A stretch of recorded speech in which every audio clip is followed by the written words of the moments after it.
ओम नमो भगवते वासुदेवाय। ओम अज्ञानतिमिरान्धस्य ज्ञानाञ्जनशलाकया चक्षुरुन्मीलितं येन तस्मै श्रीगुरवे नमः। जय श्री कृष्ण चैतन्य प्रभु नित्यानंद श्री अद्वैत गदाधर श्रीवासादि गौरभक्तवृंद। हरे कृष्ण कृष्ण कृष्ण हरे हरे, हरे राम രാമ രാമ ഹരേ ഹരേ. ഹരേ കൃഷ്ണ. ശ്രീമദ് ഭാഗവതത്തിലെ അതിമനോഹരമായ ഗജേന്ദ്രസ്തുതിയുടെ വിശദമായ പഠനവും പാരായണവുമാണ് ഈ വീഡിയോകളിലൂടെ നമ്മൾ ഉദ്ദേശിക്കുന്നത്. 28 ശ്ലോകങ്ങളടങ്ങുന്ന ഗജേന്ദ്രസ്തുതി 4 ഭാഗങ്ങളായി 7 ശ്ലോകങ്ങളടങ്ങുന്ന 4 ഭാഗങ്ങളായിട്ടായിരിക്കും നമ്മൾ യൂട്യൂബിൽ അപ്ലോഡ് ചെയ്യുക. അപ്പോൾ ഈ വീഡിയോ കേട്ട് ശ്രദ്ധയോടുകൂടി പഠിക്കുകയും അതിൻ്റെ അർത്ഥവ്യാഖ്യാനങ്ങൾ മനസ്സിലാക്കുകയും ചെയ്യാൻ എല്ലാവരെയും ഭഗവാൻ അനുഗ്രഹിക്കട്ടെ എന്ന് ആത്മാർത്ഥമായിട്ട് പ്രാർത്ഥിച്ചുകൊള്ളുന്നു. അപ്പോൾ വീഡിയോയുടെ ആദ്യ ഭാഗമായ പാരായണം ശ്രദ്ധിച്ചെല്ലാവരും ശ്രവിക്കുക. ഹരേ കൃഷ്ണ. ഓം നമോ ഭഗവതേ വാസുദേവായ. ഓം നമോ ഭഗവതേ തസ്മൈ യഥാ ഏതച്ചിദാത്മകം പുരുഷായാദിബീജായ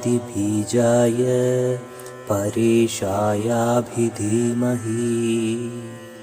യസ്മിന്നിദം യദച്ഛേദം യേനേദം യ ഇദം സ്വയം യോസ്മാത് പരസ്മാച്ച പരസ്തം പ്രപദ്യേ സ്വയംഭുവം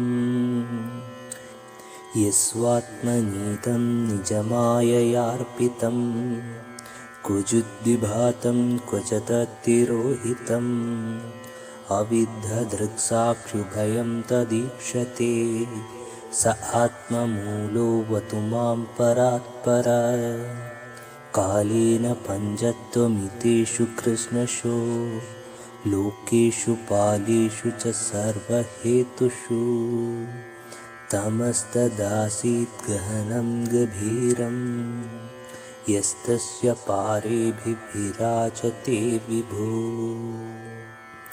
ന യസ്യ ദേവാ ഋഷയഃ പദം വിദു ജന്തു പുനഃ കോർഹതി ഗന്ധുമീരിതം യഥാ നടസ്യാകൃതിഭിർവിചേഷ്ടതോ ദുരത്യയാനുക്രമണ സമാവതു ദിദൃക്ഷഭൂയസ്യ പദം സുമംഗളം വിമുക്തസംഗാ മുനയ സുസാധവ ചരന്ത്യലോകവൃതമവ്രണം വനേ ഭൂതാത്മഭൂതാ സുഹൃദസമേ ഗതി ന വിദ്യതേ യസ്യ ന ജന്മ കർമ്മ വാ ന നാമരൂപേ ഗുണദോഷ ഏവ വാ തഥാപി ലോകാപ്യയസംഭവായ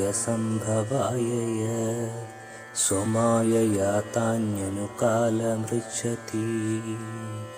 ഹരേ കൃഷ്ണ കൃഷ്ണ കൃഷ്ണ ഹരേ ഹരേ, ഹരേ രാമ രാമ രാമ ഹരേ ഹരേ. ഹരേ കൃഷ്ണ. വീഡിയോയുടെ ആദ്യ ഭാഗത്ത് ശ്ലോകത്തിൻ്റെ പാരായണമാണ് നമ്മൾ ചർച്ച ചെയ്തിരുന്നത്.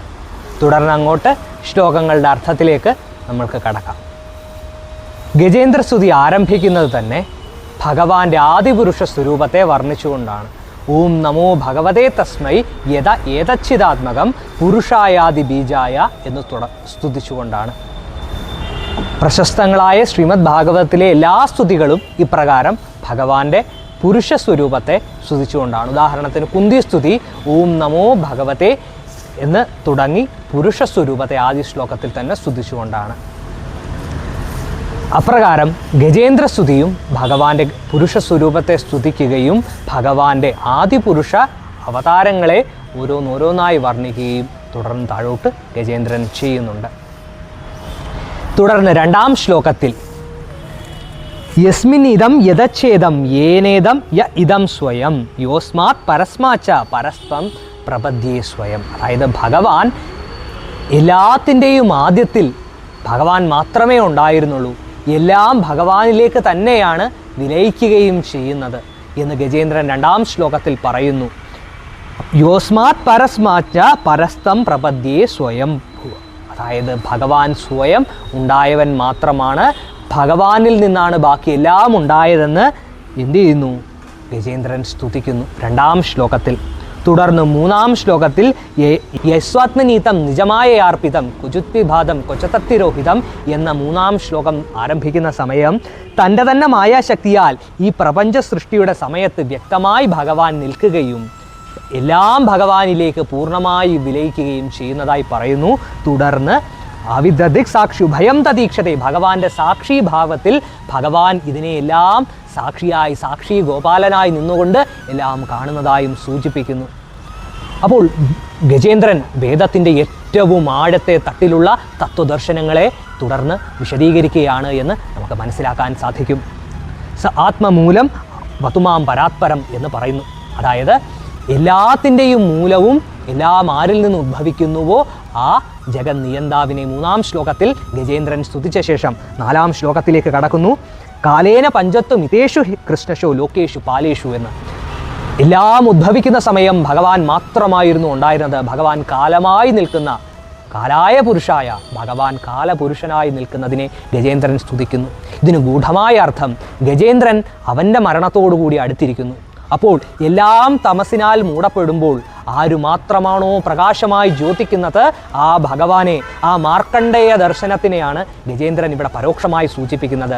തൻ്റെ മരണത്തിൽ ഈ തമസാൽ എല്ലാം മൂടപ്പെടാൻ പോകുന്നുവെന്നും അവിടെ ആ മരണത്തിലും ഭഗവാൻ മാത്രമാണ് ദിവ്യ ജ്യോതിസ് എന്ന് ഗജേന്ദ്രൻ ഇവിടെ തുറന്ന് സമ്മതിക്കുകയാണ് 4-ാം ശ്ലോകത്തിൽ.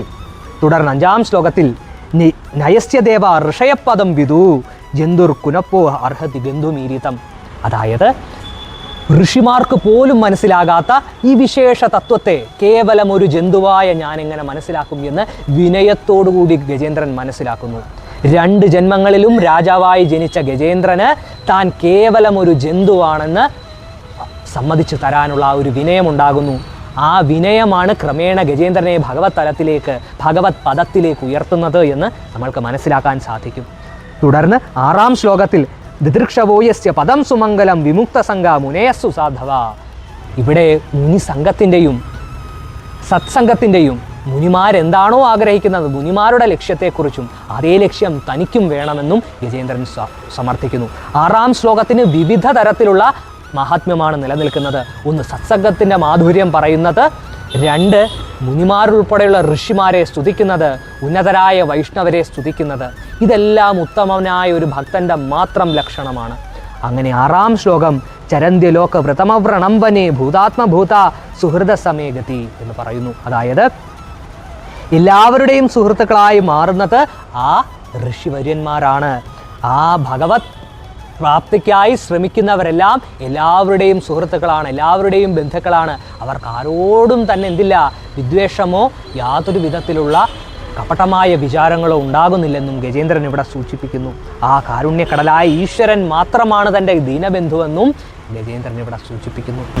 തുടർന്ന് 7-ാം ശ്ലോകത്തിൽ നവിദ്യതേയസ്യ നജന്മകർമ്മവ എന്ന് ആരംഭിക്കുന്ന 7-ാം ശ്ലോകം ആദ്യ പദത്തിൻ്റെ അവസാനത്തെ ശ്ലോകമാണ്. അവിടെ ഗജേന്ദ്രൻ പറഞ്ഞു വെക്കുകയാണ്, ഏതൊരു പരമാത്മാവിന് ഭൗതികമായ ജനനങ്ങളോ മരണങ്ങളോ രൂപങ്ങളോ ഭാവങ്ങളോ ആൽ ബന്ധിതനല്ലയോ ആ ഭഗവാനെയാണ് ഞാൻ സ്തുതിക്കുന്നതെന്ന്. നമ്മളെല്ലാവരും ഭഗവാനെ ദാമോദരനായും കേശവനായും മാധവനായും ഒക്കെ സ്തുതിക്കുമ്പോഴും ഭഗവാൻ ഇത്തരം നാമങ്ങൾക്കോ ഈ പറഞ്ഞ ലീലകൾക്കോ ബന്ധിതനല്ല. ഭഗവാൻ യാതൊരുവിധ ബന്ധനങ്ങളാലും ബന്ധിക്കാൻ കഴിയുന്നവനല്ല. ഭഗവാനെ ഭക്തിയുടെയും പ്രേമത്തിൻ്റെയും പാശം കൊണ്ട് മാത്രം ബന്ധിക്കുന്നവനാണെന്ന് ദാമോദര ലീല നമ്മൾക്ക് ഉദാഹരണമാണ്. ഈ ലീലകളെ എല്ലാം സ്തുതിച്ചുകൊണ്ടാണ് ഗജേന്ദ്രൻ തൻ്റെ 7-ാം ശ്ലോകം അവസാനിപ്പിക്കുന്നത്. 28 ശ്ലോകങ്ങളടങ്ങുന്ന ആ സ്തുതി സമുച്ചയത്തിൻ്റെ ആദ്യ പദം ഈ ഒരു സമർപ്പണത്തോടു കൂടി അവസാനിക്കുകയാണ്. അപ്പോൾ എല്ലാവർക്കും ഗജേന്ദ്ര സ്തുതിയുടെ ആദ്യത്തെ 7 ശ്ലോകങ്ങൾ മനസ്സിലായി എന്ന് വിചാരിച്ചുകൊണ്ട് ഇവിടെ ഉപസംഹരിക്കുകയാണ്. തുടർന്ന് 8 മുതൽ 14 വരെയുള്ള ശ്ലോകങ്ങൾ അടുത്ത വീഡിയോ ഭാഗത്തായി നമുക്ക് പഠിക്കുകയും മനസ്സിലാക്കുകയും ചെയ്യും. ഹരേ കൃഷ്ണ.